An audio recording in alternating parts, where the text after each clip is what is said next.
Locally owned Murfreesboro, the podcast. The people and the stories behind what makes Murfreesboro matter. Where we get to know the people you need to know in and around the borough.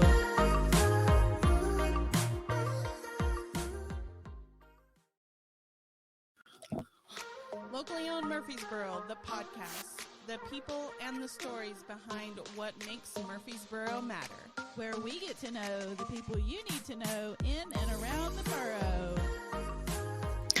What's up, Murfreesboro? We're so excited to bring you another episode of Locally owned Murfreesboro, the podcast. We worked really long and hard on that title, so I'll get the royalties for that later. You have the best tagline. We do. We get to know the people you need to know in and around the borough. Which one of y'all came up with that? That was me. That was on the fly, and Marissa, she's going to take credit. See, you're not here, so she can do whatever she wants now. Marissa got the first part, which is what she says in it. You know, the people and the places, the people and the stories behind what makes Murfreesboro matter. Gotcha. Sorry, I'm interrupting. I'm interrupting your intro. Go ahead. That's all right. We have an awesome intro. We can dissect it at any time. So I'm flying solo today. So it's mono a Missy, and we have special guests with us, Jeremy Lee, who is kind of like me, man, with lots of hats. Yeah. Borough Business Lab. Yeah. 615. Society 615. Society Influencer 615. Marketing Agency. And what we get to talk about today. And yes, last word letters. Last word letters. I'm so excited. All right. So we're going to jump right in. So last time you were on our show, you were with a group. So today we get to know just Jeremy. Take that, guys. No, that's right. Just kidding. We don't need them. Love you, Dean. Josh. Josh the most. They're probably out doing goat yoga or something. Oh my gosh. They were talking about that earlier. Living the dreams. You know, probably. Probably. Did you know they're bringing horse yoga to Murfreesboro? I saw on the internet. I don't even know what that is. I don't know either, but I'm interested. Okay. Do you get on the horse and then do yoga riding it? Oh man. Because it better not get under, because it won't be peaceful or relaxing. I know a horse can do some yoga, so I've seen horses are pretty flexible. That's interesting. So that throws in another thing. Like every time we have a guest, Marissa and I are like, field trip. So horse yoga. Then. Horse yoga. Oh my goodness. All right. So we're gonna get into it. First question that we love to ask is Murfreesboro. Like, how did you end up in Murfreesboro? Great question. Back in the day, I was a youth minister. Mm-hmm. And so a church asked me to come work here, and I came. And you were from? I'm from Baltimore, Maryland originally. What? Yeah. So I got Yankee in me. I was going to say Oreos. Are you an Oreos fan? Oh, I mean, sentimentally, I went to Camden Yards a lot as a kid, but I don't follow baseball too much. Aww. And I've adopted the Titans, so. Okay. All right. I don't really have many Baltimore teams that I cheer for too. The Terps, Fear the Turtle, Maryland Terrapins. The Terrapins, yes. Yeah. Yes. I love that. Fear the Turtles. Fear the Turtle. So Camden Yard is one of the most beautiful baseball parks and all, and I haven't even been there. Just seen pictures. I can't wait to go. So in high school, and I can't believe it because I've got a son this age, but when I was a junior, senior in high school, we'd jump on the train, go into the city, watch the game at Camden Yards, do all that by ourselves. I don't know that I would ever let my kid do that now. I'd be like, you're going to get murdered. You can't do that. That's right. Get your taser and your mace and your billy club. Oh, my gosh. So Baltimore, Maryland to Murfreesboro for a youth pastor job. That's right. And did you meet your wife before you left? Or after? No, yeah. I came here married. We've been married 25 years. Wow. I know. I feel like that. You should say that with emphasis because that's the thing. 25 years. I just did 22. So congratulations. Yeah, big deal. So no, my wife and I were married in 97.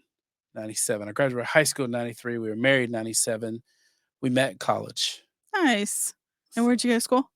Mississippi College. It's a small college right outside of Jackson, Mississippi. Oh, wow. Very cool. I'm learning all kinds of cool stuff. See? Wow. All right. So I've got Southern and Yankee in me. So I always tell people I can say F you or bless your heart, whichever one's necessary. Oh, you just read the room and whichever one we need, because they're the same thing, but whichever one we need. Okay. All right. It's good to know. Now I know. Okay. Mhm. So we're going to talk a little bit about your business, but before we do that, tell me what it is. Last Word Letters. So tell me, what is Last Word Letters? Yeah, and it's important to know it's not just mine. This is a partnership with my partners at Borough Business Lab because, Nice. we do serve now after today 237 businesses, Wow. and we love helping them. But another piece of what we've always been about is to create our own digital businesses. So we have actually a really cool portfolio of stuff that we're doing. Some of it works, some of it doesn't, and some of it's about passion. And this is a passion project. So Last Word Letters is in essence an online tool that we created to help people write letters to be left with their will. So Oh, yeah, wow. Do you find that people have a hard time thinking about that? I do. I Yeah. do. It's not selling like hotcakes because of that, but we knew this, so it's more mission than money on this one for Oh, I sure. love it. But one of the reasons why I've asked to be on podcasts like yours is we know we're going to have to educate, inspire. This came from a personal experience I had. Tell that story, and then hopefully that opens people up to the idea because we all avoid thinking about our death, of course. And nobody wants to think about it, and nobody even wants to think about how ill prepared they are for it. But my message to all of them is the more prepared you are to die, the more free you are to live. Oh, that sounds like a nugget of wisdom. The more prepared you are to die, the more free you are to live. Yes. Oh, That's what I learned through this experience.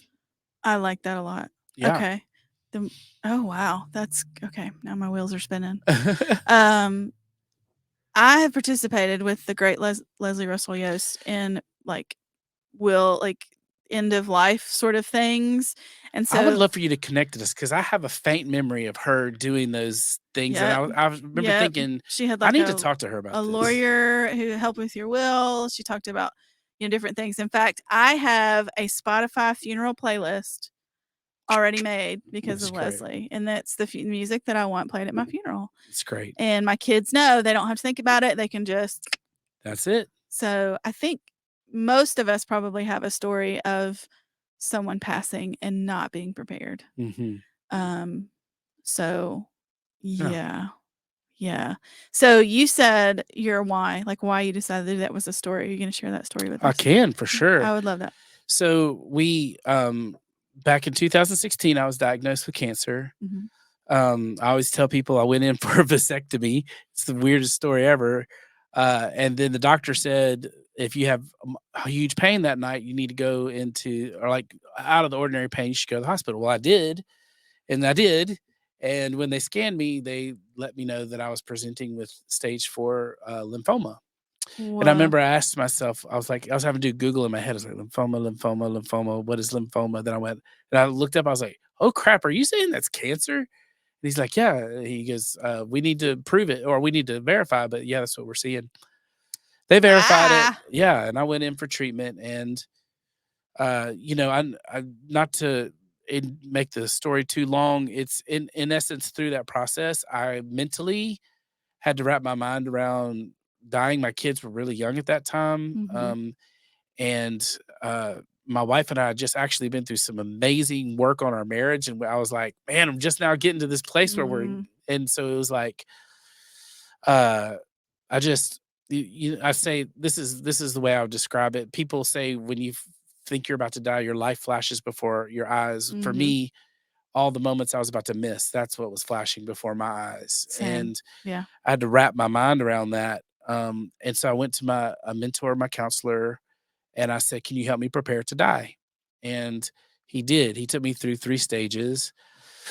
The first stage was, what I believe about life after death and all of that. We went through that. The Mhm. second stage was logistics and things like funeral arrangements, calling the life insurance guy, finding out exactly what's going to happen. Yeah. All the passwords, writing it all down, writing everything down so that So many things. it's in what I call my peace of mind file. And then you just so that it could. And his thing was, let's lovingly create as little stress as possible Mhm. for Elizabeth as she has to, deal with this. Mhm. And so we did that. And then step 3 was either making videos or writing letters to my family that they can read and have, to remember me by. Mhm. So the third step was the hardest. I clunkered through it and figured something out, but the blank page was crazy. The thought of what do I say was overwhelming. Years down the road, that's what would birth last word letters. Mm. We created a system, a strategy, and we thought about it way more than anybody else is going to, so that if they follow what we do, their loved ones have literally a tool that'll help them through their grief. Oh, wow. And that their voice will be able to speak into every moment they're going to miss, every one. And I think that is a powerful tool. It's the reason why I'm trying to get past people's fear of thinking about their death, because I would love to help them have this way that they, our big tagline is, when we prepare to die, we figure out who's going to get our stuff. And the idea is, let's think more deeply about it. Let's humanize the Right. process. And instead of figuring out how to give our stuff, let's share our heart. And the idea behind all of that is, you know, I love saying, we always make our first impression, but the last impression with our family, so we don't always get to control that. Right. But in this scenario, we can. We can control the last impression, and that's what they remember. Oh, wow. So is it kind of a open this at your wedding day kind of thing, or open it? Yeah. So there's 5 templates, written templates. So we wrote it like almost like remember the Mad Libs, where Yes. we tried to Yeah. set it up. There's a video. You watch it's like a 5-minute video, and then there's some samples you can read of other people who've written theirs, so you can kind of have an idea. And then you have like the little template, and you can just fill it in. And we give a whole lot of prompts in there to kind of help you get your mind rolling. Which is what all writers need. Yep. The prompts. So, and the first one is on your worst day. So on the day that you experience something horrible and the only person you want to call is me and I can't be there, this is what I would have told you. On your best day, on the day that you're wanting to celebrate, that's the second one. The day that you bring out the cameras and you want to just, celebrate, and I'm the wrap one you arms want to around people. celebrate with. This is what I would say. On the day you make a huge mistake, when you're feeling shame and no one in this world would love you in this moment except maybe me. Right. Open this letter. The fourth one is now I'm having to remember: worst day, best day, huge mistake. Fourth one is, this is what's true about you. Oh, wow. So this is the blessing. I think especially parent, has the power of a blessing, where our words weigh more in the hearts of our kids than anybody else's words. Yep. So this is what I know to be true about you. So on the day you're doubting yourself, on the day that you're not sure, read this letter. Then the last one is, you're easy to love, which is, please don't stop. Shut yourself off from accepting other people to fill the similar role in your life that I played, because you're easy to love and you're worth loving. You have my encouragement to keep on going and keep on loving and keep on opening your heart to parental figures or spouses or whatever else might come into your life. So as you can see, it took a while. It took us years actually to figure out how to lay that out in a way that's general, Right. but specific. Right. So, yeah. Wow. Yeah. As you said, each one, I was thinking I would have loved to have had that from my dad, or my dad's words would have probably made me laugh out loud. Like those things are, yeah, I think most of us have experienced that, I wish I had I wish I could say one more thing. I wish I could spend one more day. I wish I could, tell him what I've had several friends say that, the last time they were together, when that was a fight and so on and so forth. So that to me is a game changer. Yeah. Because regardless of how it was left, here you have this like last hope, like this last little piece. I personally want to do funeral parties where, how they say, don't wait till a funeral to say what you want to say about people. And so, but again, everybody's like, oh, that sounds morbid, but it's so true, because a lot of times we hold back because words are big or words are hard or so on and so forth. And so that template kind of helps you. And I feel like for me, it would lead to a word vomit. Mhm. of all the things. Like, I just recently had to write a thank you card to people who sat at my table for an award ceremony. And it was just like, I just get this tiny little bit of a card. And then, of course, I had to make something funny on the other side. Mhm. Like, I can't just be all sentimental. Like, it's got to be like, this is who would play you in a movie of my life. You know, like you'd be Vince Vaughn or whatever the case may be. So I think it's huge because I can think of a million things that I would say right now. But what do you think? How do we get people over that hump of it's just something you need to do? Because I know I have friends that don't even have a will, Mhm. you know, and that sort of thing. So what is it that we're afraid of? Do you have an opinion on that? Well, let me first address how to get over the hump, because I have a better thought about that, and then I can share with the other one. Um, for me, it's what I said earlier. There was a surprise in this process. Like, I'm not a wealthy man, and my life insurance wasn't a lot, but it was really I had no idea. It was comforting to call Ben, my insurance guy, Yeah. and him to say and be like, "Okay, I die. What happens?" He goes, "Well, I'll be at your house the next day with a big old check." The next day, he goes, "Yeah, man, that's how we do it. So you can take taxes out of it?" Nope. So I'm asking all these questions like, "Okay." And I'm figuring it up. I'm like, "Okay, that's not going to make her a kabillionaire, but that's enough for them to live off on to figure this out." Okay, so they're not going wow, okay. And then a funeral, she doesn't have to wonder who my pallbearers need to be. She doesn't need to figure out what music I would like. She doesn't need to figure out whether I want to be buried or cremated. I'm going to just give this all to her. And then the passwords and the logistics and she has all of this. I did it step one, step two. Like, it felt so loving and so kind. Oh, I It bet. was a positive experience. It was not negative. And it also was cool to kind of know that, because I was certain my wife would honor my wishes. So I was like, hey, I'm kind of getting to use my You be in voice charge. in Yeah. this. And that was empowering.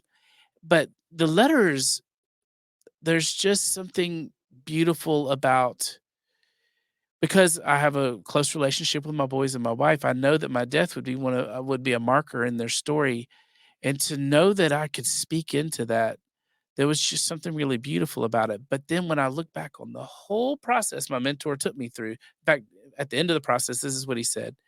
He said, "Jeremy, everybody needs to do what you just did. The only thing that made you want to do it is because you feel like you have a ticking clock. But everybody should be prepared like this, because then they would walk around in freedom." And that's where I got that line, because it's true. Like, if I died today, um, I would hate that I'd miss things out, but I know that my family would feel nothing but love from me. And there's Mm, just this freedom that makes me want to take more risks, hmm makes me want to live life more, and Give more of yourself. mhm, Yeah. and if you promise not to tell anybody else, Oh, nobody's oh, listening, right? nobody's listening. Your secret's safe. Then I'm gonna do a spoiler here. At the end of our course, at the end of the process of writing the 5 letters, Uh-huh. the last thing we say is, here's the twist, here's the challenge. Don't wait till you're dead to give the letters, give them now." Oh, wow. And I have done that with my boys. I have letters for them with my will, but I have started the practice of writing them letters, and it has been revolutionary in our relationship, because I can just dump my heart. Mhm. And they're teenagers, so they don't want to talk about that crap. And I Right. told him, I said, "I know you don't always want to talk. In newsflash, sometimes I don't want to talk, but we can't keep going like that because that's too much left unsaid. So I'm going to write it on this letter." That's smart. And the response they've had to that has been surprising, and it's just a beautiful. So facing that hump, facing my death, has done nothing but give me gifts. It's not been scary at all, truthfully. Wow. And so I can't even remember the other part of your question, but that's just the beautiful Well, gift of it. spoiler alert, Jeremy made it. I made it. Yeah. Thank you. Thank goodness I'm in remission. And, my doctor says I've made it past 5 years. So he says, uh, you know, I need to lose weight. That's going to kill me before cancer. So that, like all doctors tell I you hear, when they yeah, go. yeah. Lose all the He's like, weight. Yep. he's like, I'm not worried about cancer anymore. I need you to, stop eating.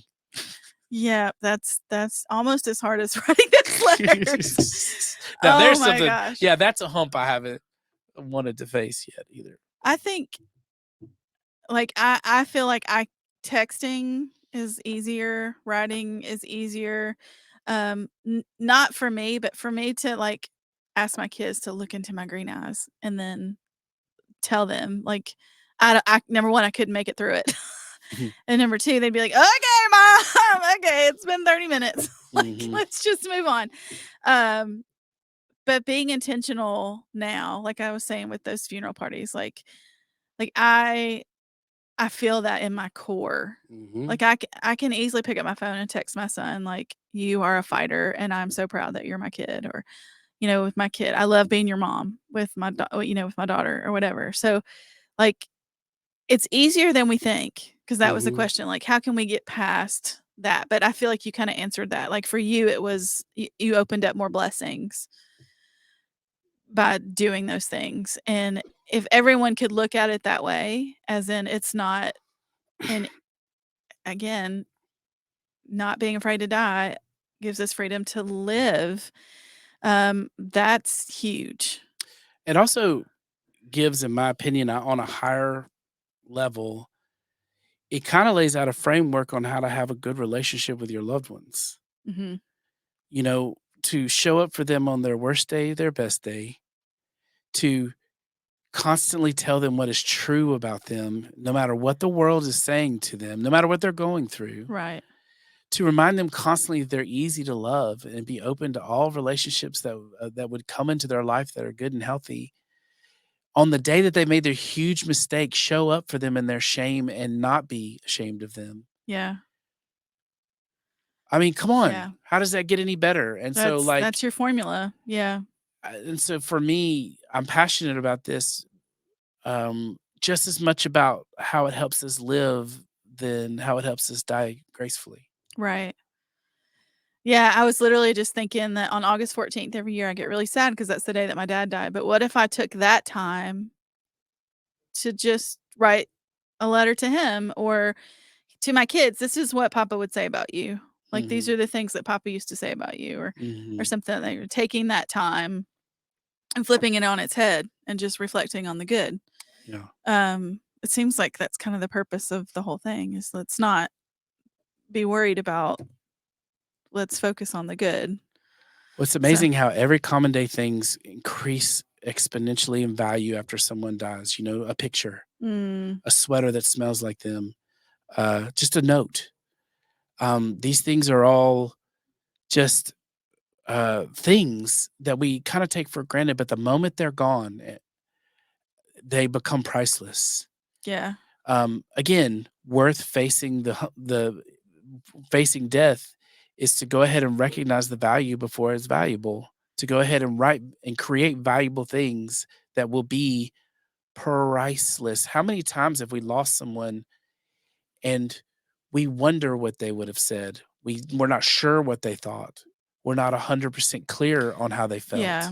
And I would say for my dad's generation, born in the 30s, like, he was like, I just want to die at home. Like, okay, I appreciate that. So for us going forward, it was whatever my oldest sister wanted, because she was in charge. And being the last of 7 in a generation gap, like that, he was not the same dad to her that he was to me. Of course, being the baby, I feel like I got the best of him. But yeah, it's on your terms. You can set it up where it's on your terms. Yeah. Yeah. Wow. Yep. Yeah. I like it. Okay. So we like to do biggest struggle, biggest win. So biggest struggle is getting people to do it. Do you find that's the case? I mean, the biggest struggle, this idea has been brewing and percolating for almost 3 to 4 years. It's only come to life in the last 6 months. Gotcha. The biggest struggle has been figuring it out, for me, and then having the courage to do it, and for whatever reason, just doing it. This was one of those. I'm I do love bringing ideas to life, but this is one that it was pain. It was painful, not because of the subject matter, but just because I couldn't figure out how to make this work, because I knew how to make it work for me, but I wanted to create a tool that anybody could come in and insert themselves into the process. Right. And that was a lot of things to think about. Right. It wasn't easy. Right. So that was the biggest And then thinking struggle. about someone who might have a different life than you did. That's it. You I know, mean, 'cause so many things to consider. some people might write a really hateful letter to their dad. Yeah. Well, I mean, the literal first thought was on your wedding day, on your graduation day. Then I went, hold up. Not everybody's going to get married. Not everybody's going to graduate. How do we do that? So true. And it was a minute to figure it out. So, and then the biggest win, I think the biggest win has been the collaboration with my partners. For sure. It's a good bunch. I love them and I love doing stuff with them. And what was really, really cool was to take something that was so deep in my heart and open it up to them and let them put themselves into it. Because there's pieces, we all have such different personalities, and we've learned to collaborate on the other work we've done. So it was easy to collaborate, but it was fun to see them make it better, improve it, and truthfully to execute it. I don't think I would have I know I would not have executed without them. So. Right. Yeah, and it's interesting when you invite someone into your story and then ask them to be a part of it. That's huge. I'm not gonna lie, I would have loved to be a fly on the wall, because I know, like, Josh would just never get serious. It's been interesting. I can only imagine. That's awesome. Okay, so what's one thing you wish people knew about Last Word Letters? I'm gonna help out my man Trent back here. I wish that they knew that if they signed up for lastwordletters.com/STP for Spread the Positive, Trent gets a donation to Spread the Positive if they sign up. So lastwordletters.com/STP. And if they buy the tool, and it's $99, we priced it. Yeah, we priced it so that we looked up preparing a will is anywhere from $300 to $1,000 on average. Right. And we were like, okay, what's an upsell to that? What's like a bonus thing? We were like $99. And that felt good. We made the numbers work, and we made sure in those numbers, again, this isn't about money, but we could share with people who share the word for us. Yeah. And Trent's been so cool. I think I've been on almost every STP show, and he's been helpful get that word out. So we set that up for him. So somebody do that for Spread the Positive. We'd love to write that check. lastwordletters.com/STP. That's awesome. Yeah. Just $99. Like, I'm ready. I'm gonna go home and do it right now. Woo! Yay! You're gonna hold her to that, aren't you? Yeah, I would personally, from someone who buried a father who left like 0 instructions other than I want to die at home. I mean, that was it. He had a handwritten will that was notarized by a lady at the bank, just because he was always at the bank. And the only thing in it was that my son was to get his truck and trailer, and my brother was to get his tools, and the rest was whatever. So if I can say anything, what a gift it would be. Number 1, to express your wishes. Number 2, to put them on paper. And number 3, to do the last word letters. Because not only are you easing their pain during that process, but then you're leaving them with a gift. That's huge. Yeah. Yes, from someone who was like, really? That's what he wanted on his tombstone? I don't think that's the case. But anyway, and then being one of 7 children, that was no bueno. Yeah. In fact, we do not talk to this day. It is no bueno. So let me encourage you, figure it out. We have lots of amazing last will and testament lawyers can help you through all of the things. Life insurance, the works. I remember my husband didn't have life insurance for the first 10 years of our marriage. And then I discovered his box of Star Wars toys that were unopened from the 70s. And I was like, this is your life insurance. And he was like, okay, I'll get it. Awesome. All right. Well, let's take a pause and hear from our sponsor, Cultivate Co-working. All right. It's time for our Cultivate Co-working This or That segment. Get with that. You can get with this or you can get with that. You can get with this or you can get with that. I think you get with this because this is where it's This is where it's at. Thank you, Black Sheep. So it's funny is that every time I go into doing these this or that, like I'm almost 100% certain what people are going to say, and they always blow me out of the water. So I'm going to ask you, intelligence or strength? Intelligence is strength. Whoa! I'll go strength. Truth bomb. False hope or irrational anxiety? Jeez.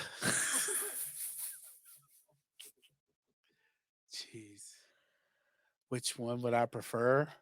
False hope, I guess. That's Nobody true. wants anxiety. Nobody wants anxiety. Would you rather have 1 million Instagram followers or The other, whatever the other is. Whatever it is. Needles in my eyes, whatever. Apple cider vinegar milkshake. What you got? Oh my gosh, I was gonna say $1 million. Okay, $1 million. That's like the easiest question I've ever answered in my life. And I run a social media company. Oh my word. Okay, that's good. All right. Would you rather be an underdog or a favorite? Underdog. Yeah. Underdog all the time, 100%. All right. And then the last question. Oh yeah, that one's not good. Extreme emotions or be emotionless? There would have been a time in my life I said emotionless, but I believe through a lot of therapy and emotions. So I'll go with extreme emotions. Yes. That to me, that feels like the theme of season 3 of Ted Lasso. Learning how to emote. Isn't Learning that how the theme of all of Ted Lasso? No, not so much. But yeah, definitely the last episode is learning to. Yeah, I would definitely but I feel like I am all the emotions. Yes, I do have all the emotions. Okay. Well, even though Marissa's not here, we're going to do our be present nugget of wisdom.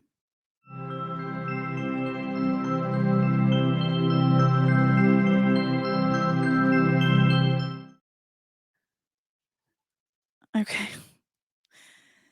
As the man once said, the harder you work, the luckier you get.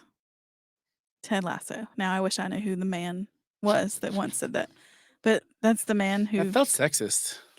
did, Let's just own that and say the whoa man. as the human being once said. Oh, that's even better. Thank you.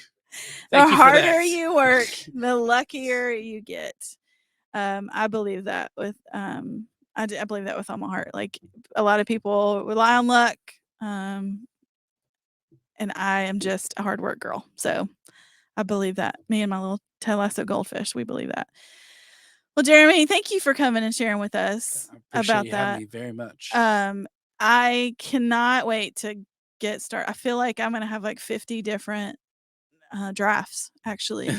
And then I want to create my own Mad Libs for my actual children so that they can just laugh their tail off when it's all over, because that's what I do. There's a song by Andy Grammer. It says, my mother was a sunshine soldier. Every day was a dream come true. She said that we are blessed with the breath deep inside us. She could make the colors in the sky turn blue. And every time I hear that, I hear my daughter go, "That's you, Mama." And so I just want to turn the sky blue for everybody, be a joy spreader. And so this to me, it's a no-brainer. lastwordletters.com/STP. Spread the positive. And then are any other socials and things for Last Word Letters? Oh yeah, we're on Instagram, the Last Word Letter, my Last Word Letters. My Last Word Letters. Thanks, Trent. And we're on Facebook, and it's lastwordletters.com. There we go. And then obviously /STP for the fun for Trent. Okay. Oh, it's 20% off. Why do we do that? 20% off. What? It's 20% off to go to the STP one. And then he gets a cut. And then he gets a cut. I love it. That's a no-brainer. Let's go, LOM family. Let's go support lastwordletters.com/STP and help producer Trent and all this spread the positive. So we will have Jeremy back soon to talk about what's the fun other thing you got going? Oh, Society 615. Society I'm going to get to do that. 615. Oh, good. Yeah. Like I'm sad that I missed the rollout because I want to have an ivy wall behind me. I just ring a bell and people are like, champagne for you. So we're going to talk about that soon. Oh, that's Thanks fun. for joining us. And thank you guys for listening. We missed you, Marissa, and we will catch you guys next time. Thank you for listening to Locally Owned Murfreesboro, the podcast. New episodes every Wednesday on all your favorite podcast platforms. Don't forget to follow us on Instagram at Locally Owned Borough.